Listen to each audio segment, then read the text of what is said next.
Hey there, everyone. It is Camber here with the YoPro No. I am here today with Dwayne Peterkin, 26-year-old business development manager in Fayetteville, North Carolina. I always like to start my interviews by sharing how I know the people that we are interviewing. And this is an exciting one for me today because we were connected, long ago, but actually Seth Willis, who is an interview you might recognize from a couple weeks back, he connected us. He said, he said, Camber, you have to interview Dwayne. He's going to be great for the show. And since we are old friends from high school, I knew that I had to reach out. And so Dwayne is here today because of that. So thanks for being here, Dwayne. No problem. Thanks for having me. I'm so excited that you're here and I'm excited to just get started. So go ahead and kind of give us a brief overview on what led you to where you are today, and then we'll dive into the details of your specific job.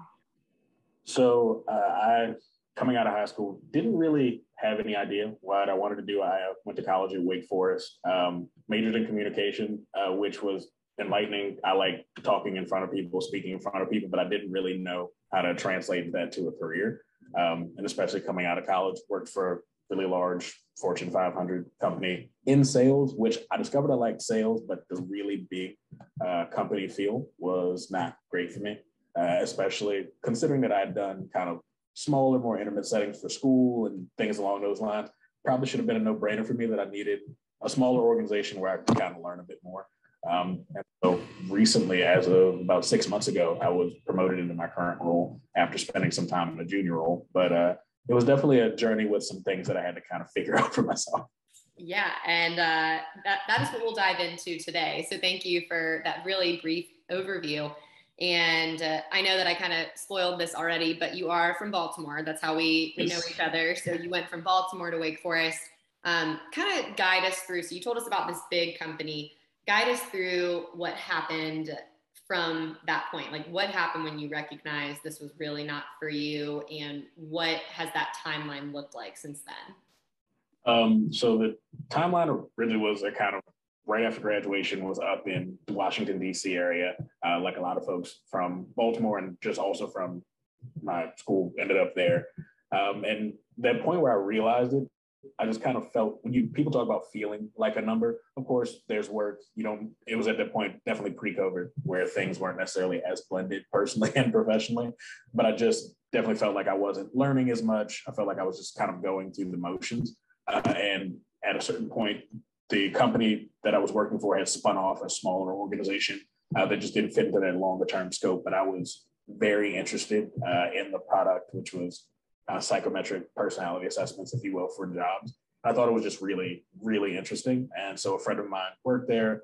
I just kind of asked questions and went through the interview process. And I've been there for about 3.5 years now. But it was a very long transition because there was a point where I was trying to perform in a role that I wasn't necessarily the happiest in, and also try to figure out what I wanted to do just long term, or if sales was a fit. Right. And that's, figuring out what you want to do. Like it doesn't just happen in that first job. People sometimes think that that is the case, but sometimes it takes 2 or 3 jobs, or you said you've been at your current job for 3.5 years, which is honestly unusual at our age. So I commend you for that. And tell us a little bit about your current job. So when I hear business development manager, I know you were promoted recently, but business development normally means, a kind of general thing, but at each company, it plays its own sort of role. So tell us about your day-to-day and what that looks like. So my day-to-day is just engaging with people who currently don't work with us. So working on any sort of new business role, you're reaching out to people, finding new people to reach out to, just trying to drum up business and new sales and revenue. I was actually started out in my first few years here, still in kind of a commercial sales facing role, but with clients we already had. I did not know that I had it in me to talk to strangers every day, but I definitely took the leap of faith and I've loved it ever since. But day to day has changed a bit since before COVID, being in an office, having a bit more interaction. Now it's, being remote and trying to learn, but also learn in kind of a remote setting, which has been interesting. Yeah.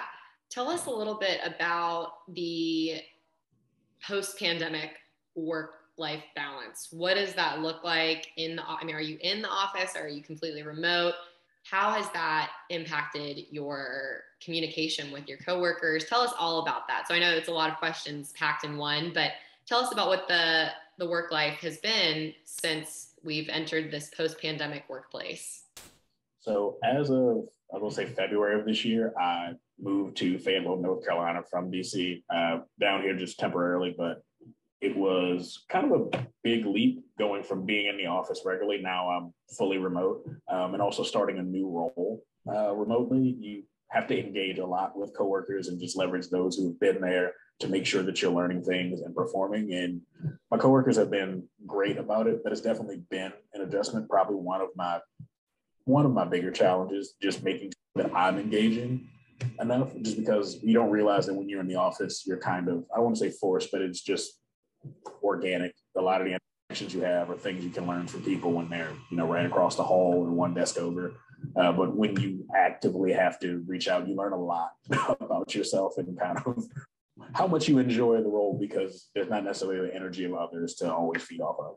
Right. You have to put that extra energy in. And I mean, you hear it about a lot of extracurriculars you're involved in, or things you're involved in outside of work, that you will get out what you put in. And it's the same thing when it comes to your job, right? Like, exactly. If you are not willing to put in the effort on all accounts, not just on the actual work, but the social, the interpersonal connections, you're not going to get a lot out of it. So good job. I'm sure it sounds like it's been tough, but obviously it's still working. You're still there. And so they're doing something well to keep you there as well. Can you tell us anything about the specific industry that you're in?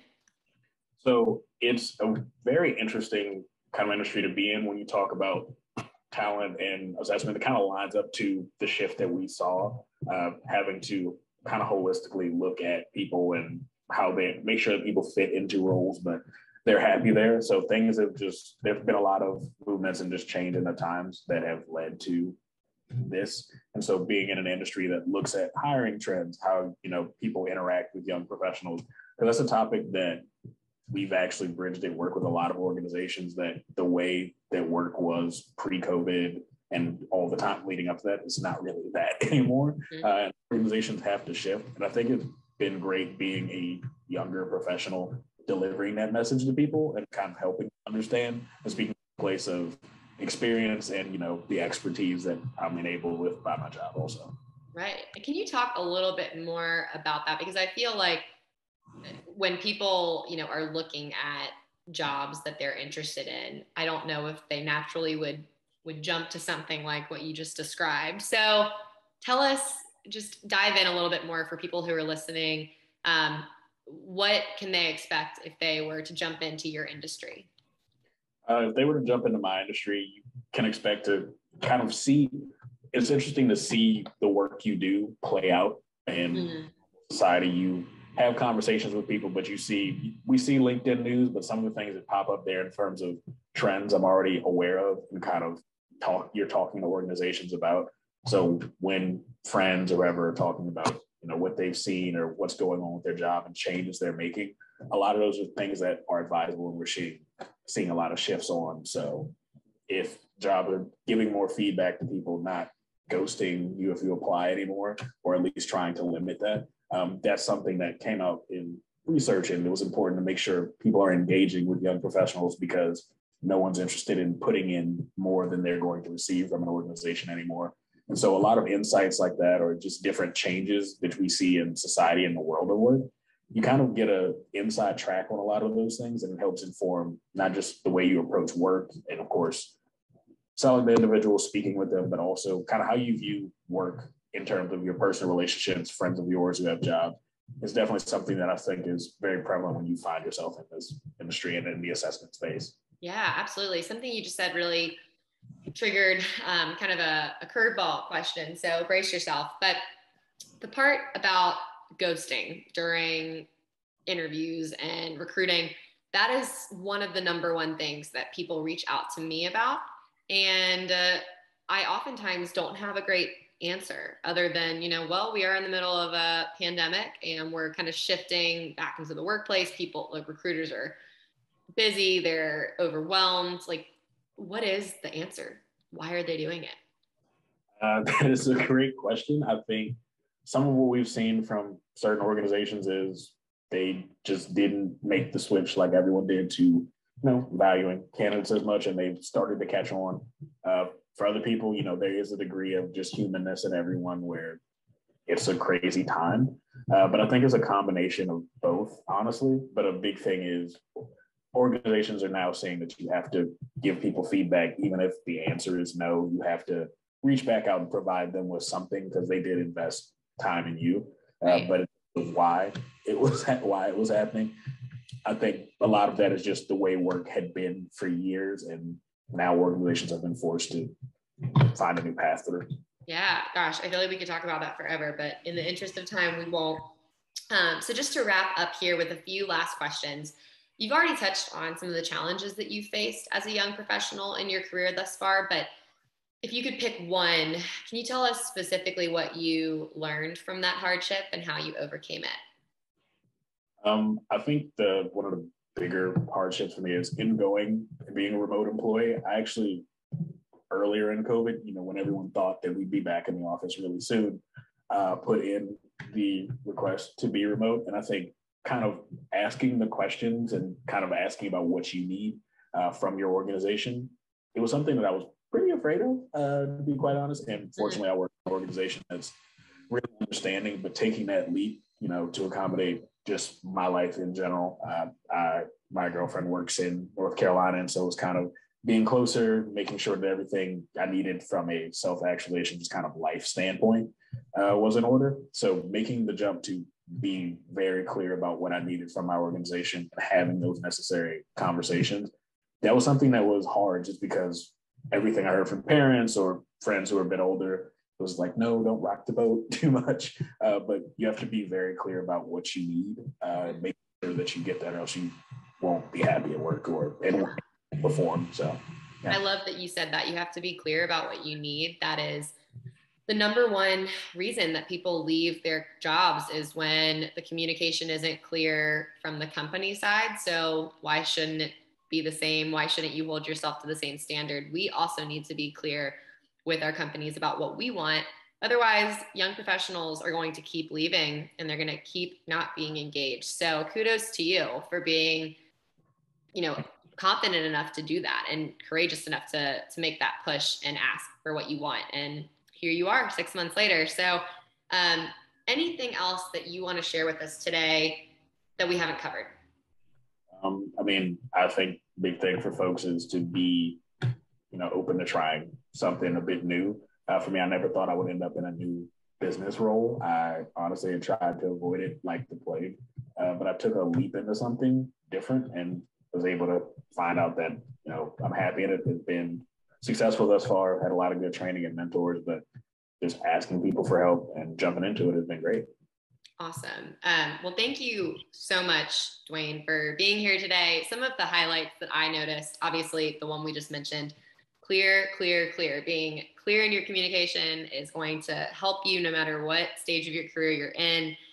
Talking about how you have to put in effort if you want to see the results, particularly if you are in a remote setting, you might have to put in a little bit more effort. And then taking the leap in something and trying something new. Those are just a few highlights of our interview. I wish it could be longer, but if we want to find you, how can we find you?